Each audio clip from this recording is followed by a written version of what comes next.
Venkatrao car puncture చేస్తాడు కదా. Puncture చేసి ఈ విధంగా అనుకుంటూ ఉంటాడు, అరే వెంకట్రావు, ఏంట్రా నీకు ఇంత టాలెంట్ ఉంది, ఇప్పుడు ఈ పెళ్ళి ఆగిపోతుందిలే, ఇప్పుడు కార్ పంక్చర్ చేశాను, ఇప్పుడు పంక్చర్ చేయడానికి కూడా ఎవరు రారు, అప్పుడు ముహూర్తానికి టైం కూడా అయిపోతుంది, ఇక పెళ్ళి కూడా క్యాన్సిల్ అయిపోయినట్టేలే, చూసావా వెంకట్రావు ఏదనుకుంటే అది చేసేస్తాడ్రా అని ఈ విధంగా వెంకట్రావే అనుకుంటూ ఉంటాడు.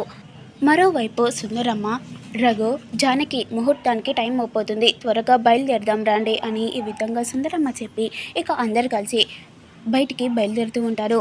ఇక అందరూ కారులో కూర్చున్నాక, అయ్యో కారు పంక్చర్ అయిపోయిందేంటి అని ఈ విధంగా రఘురామ్ అనగానే, ఏమో అది ఎలా ఎలా పంక్చర్ అయిందో నాకు తెలియదు అని ఈ విధంగా వెంకట్రావు చెప్తూ ఉంటాడు.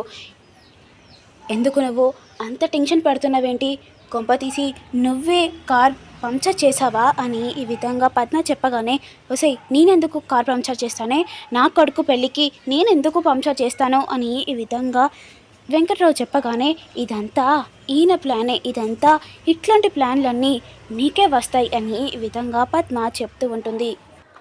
సరే, నాకు తెలిసిన వాళ్ళది కారు ఉంది, నేను పట్టుకొని వస్తాను అని ఈ విధంగా రఘురామ్ చెప్పి వెళ్తూ ఉంటాడు. ఇక వెంటనే కారు కూడా పంక్చర్ చేసి ఆ కారు ఈ కారు అన్ని కార్లు పట్టుకొని గుడికి వెళ్తూ ఉంటారు.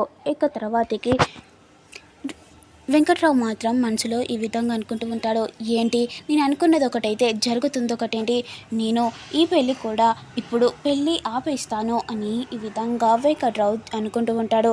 నువ్వు ఎన్ని కథలు పడ్డా నా కొడుకు పెళ్ళి జరుగుతుంది అని ఈ విధంగా పద్మ చెప్తూ ఉంటుంది. ఎలా జరుగుతుందో నేను కూడా చూస్తానే అని ఈ విధంగా వెంకట్రావు చెప్పి బయటికి వెళ్తూ ఉంటాడు. మరోవైపు ఆదిత్య వాళ్ళ నాన్న ప్రభాస్ కార్లో కూర్చొని ఉంటాడు.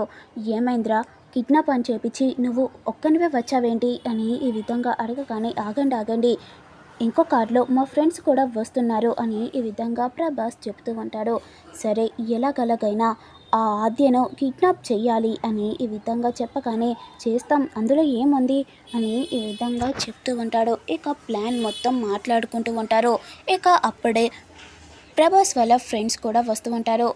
బాపా గెటప్లో వచ్చి, ఇలానే తిన్నగా లోపలికి వెళ్ళి ఆద్య ఎక్కడుందో కిడ్నాప్ చేసుకొని రాండ్రా అని ఈ విధంగా ప్రభాస్ చెప్తూ ఉంటాడు. ఇక ప్రభాస్ ఆద్య ఫోటో చూపించి, సరే సార్ మేము పట్టుకొని వస్తాం అని ఈ విధంగా ఆ దొంగలు కూడా చెప్తూ ఉంటారు. ఆ బాబా గెటప్లో ఉన్న దొంగలు కూడా లోపలికి వచ్చి, మరోవైపు ఆద్య కాల్ మాట్లాడుతూ ఉంటుంది.